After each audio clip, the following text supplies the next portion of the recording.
Bonjour les enfants et bienvenue dans Tokitch.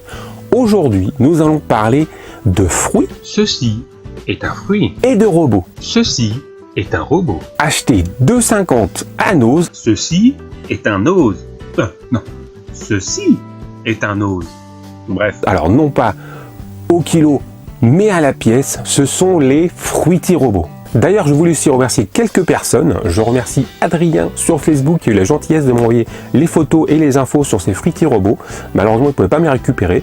Donc j'ai balancé l'info sur Twitter parce que je n'ai pas de nose près de chez moi. Il faut que je prenne l'avion, le dromadaire et le parachute pour arriver près d'un nose. Donc il y a Luigi sur Twitter qui a eu la gentillesse de me les récupérer pour moi. Et je remercie aussi Club San qui a eu la gentillesse de me les ramener de Lille jusqu'à chez moi parce que voilà, je pouvais pas aller les chercher à Lille. En tout cas, merci à vous. Surtout, n'hésitez pas à partager les bons plans. Alors pas que pour moi, moi je me ferai un plaisir de relayer les infos. Envoyez-moi les photos, les petites infos, ça fait toujours plaisir, surtout partagez.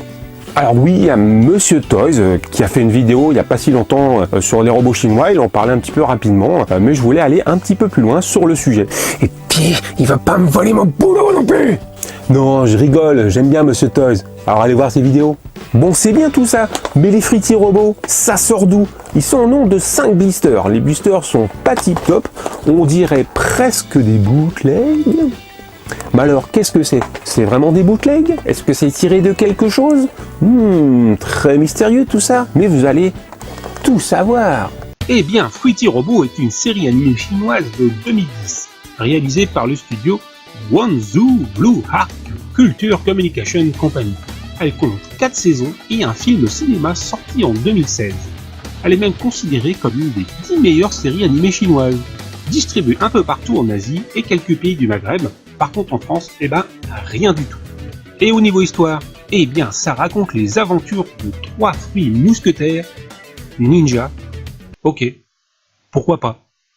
Donc, une usine de transformation de fruits est soudainement apparue dans le monde des fruits. Beaucoup de villageois ont été kidnappés à l'usine et transformés en confiture et en jus. Afin de sauver ces villageois, les 3 fruits mousquetaires se réunissent pour combattre le mal. Peuvent-ils enfin détruire l'usine de traitement des fruits et sauver le monde des fruits? Vous le saurez en suivant les aventures des robots fruits. Autre petit détail qui n'intéressera que quelques cinglés comme nous, il y avait une marque noire, vous voyez, sur le blister, qui est là. Donc il y a la même chose derrière, c'est effacé ici, ici. Là. Je me suis demandé, mais pourquoi il y a un coup de marqueur sur tous les blisters? Je ne comprends pas. Donc j'ai effacé, j'ai passé un petit coup de chiffon pour voir comment c'était, qu'est-ce que c'était. Donc il y a la marque Oldley. Donc qu'est-ce que c'est la marque Oldley? Oldley est une compagnie chinoise de distribution de jouets. Elle distribue entre autres Super Wings, Infinity Nado et ses toupies à la Beyblade, Screechers Wild et ses véhicules qui se transforment en pas grand chose, en espèce de créatures. C'est assez moche. C'est distribué actuellement dans les magasins et je pense que ça va bientôt finir en solde. Voilà, mais comme l'animé n'est pas distribué en France, officiellement, voilà, donc c'est une autre compagnie, donc Tirupur Trading, qui s'occupe de la distribution en Europe, et donc on se retrouve avec des blisters qui viennent, je pense, du Vietnam, parce que j'ai pu voir quelques vidéos, on retrouve exactement les mêmes blisters là-bas, parce qu'ils sont en anglais, ils sont pas en chinois. Et a priori, les blisters chinois sont en chinois. Mais bon, je pense que ça n'intéresse que moi, donc désolé de vous avoir fait perdre votre temps. On sentait rien. On sentait vraiment rien. Bon, je sais que vous ne pouvez pas sentir à travers la vidéo, mais ça sent le bon plastique. Ça sent le vrai plastique. Pas le plastique cassant de bootleg. Et ça, c'est vraiment énorme. Donc les jouets sont assez bien fichus. Les designs sont cool. Le paint job, il est un peu limité, mais ça le fait. Franchement, ça le fait. Ils sont bien.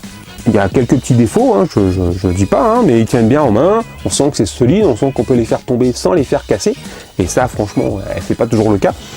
Alors bien sûr, on sent qu'il y a quelques limites, je ne sais pas si vous voyez à travers la jambe, mais c'est creux, voilà, à l'arrière des bras, c'est pareil, c'est creux aussi, ils ont fait des économies de plastique, mais ça reste quand même du bon plastique, et ça franchement ça le fait.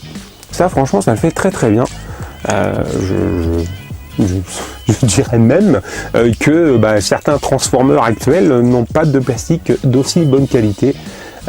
C'est quand même énorme. D'ailleurs, au niveau design, ça vous rappellera peut-être quelque chose. Hein. Ça rappellera Waterloo ou Adrien, le sauveur du monde. Donc, on a eu chez nous fin des années 80, hein, avec les grosses têtes au milieu du corps, enfin, du moins le corps et la tête.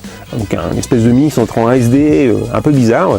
Ça rappellera aussi, donc, pour les plus curieux à l'époque, acheter des laserdiscs hyper chers, Reunite, qui est aussi un dessin animé de 90, donc avec des robots un petit peu du même genre.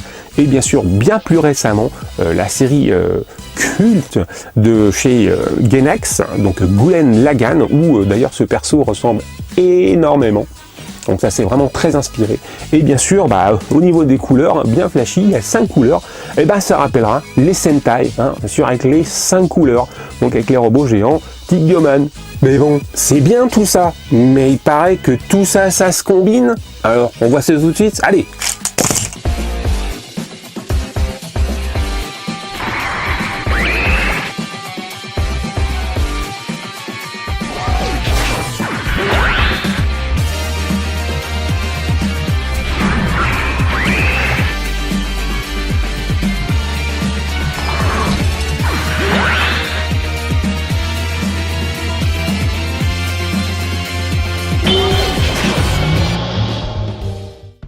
Alors en conclusion, qu'est-ce que j'en pense? Franchement, pour le prix, ça fait le job. Le design est bien, il est en bon plastique, ça le fait. Je ne sais absolument pas le prix que c'est sorti ailleurs, j'en ai aucune idée, parce qu'on l'a eu vraiment bradé donc chez Nose.